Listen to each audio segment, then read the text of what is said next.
আগের ব্লগেই বলেছিলাম প্রোগ্রাম আমাদের শেষ হয়ে গেছে, এখন হবে ঠাকুর বিসর্জন। মাকে এখন বের করা হবে বরণ করার জন্য। ও আর পিসেমশাই মিলে ঠাকুর বের করে নিয়ে চলে এসেছে। এর নিমেষে একটা সপ্তাহ কেটে গেল আর এদিকে পুজোও শেষ হয়ে গেল। কিছু রেডি করে নিয়ে কাকিমা এখন বরণ করতে চলে এসেছে। প্রত্যেক বছর প্রথম বরণ শুরু করে আমার মা, যেহেতু এবারে মেজো কাকু পুজোতে বসেছিল তো সেই জন্য মেজো কাকিমা এখন বরণ করছে। বিকেল থেকে চারিদিকে ছুটোছুটি করতে করতে আমি এদিকে টায়ার্ড হয়ে পড়েছি। আর উপর অনেকটা জার্নি করেই আজকে বাড়িতে এসেছি। বিসর্জন শেষ হয়ে গেলে কালকে ভোরে আমিও বেরিয়ে যাব। বরণ করা হয়ে গেছে, এখন আমরা সবাই মিলে সিঁদুর খেলছি। যে যাকে পারছে সিঁদুর মাখিয়ে পুরো ভূত বানিয়ে দিচ্ছি। আর এই বছর দুর্গাপুজোর সিঁদুর খেলাতে আমি ছিলাম না, তাই মন ভরে লক্ষ্মী পুজোতেই সিঁদুর খেলে নিচ্ছি। আমার আর আমার বোনের মুখের অবস্থা খুবই খারাপ, সিঁদুর মেখে পুরো লাল হয়ে গেছি। তারপর চলে এসেছি মাকে মিষ্টি জল খাওয়াতে, কিন্তু প্রথমে কোথা থেকে শুরু করব সেটাই বুঝে উঠতে পারছিলাম না। দুধ খাওয়াতে গিয়ে আমি ঠোঁটটাই খুঁজে পাচ্ছি না। ভাবা যায় এবার বরণ করা কমপ্লিট হয়ে গেছে আর এইদিকে শুরু হয়ে গেছে বাঁদর নাচ। ফ্যামিলির সবাই মিলে আমরা এখন নাচ করতে ব্যস্ত, কারণ মায়ের বিসর্জন হয়ে গেলেই মাতাল্যান্ড স্টার হবে না। দিকে সবাই দারুণ পারফরমেন্স করছে, তাদের সাথে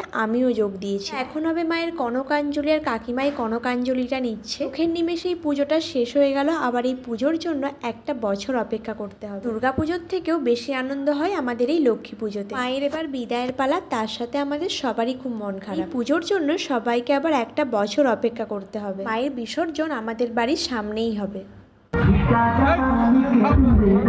ঠাকুর ধরবে তো, উড়ে দাও।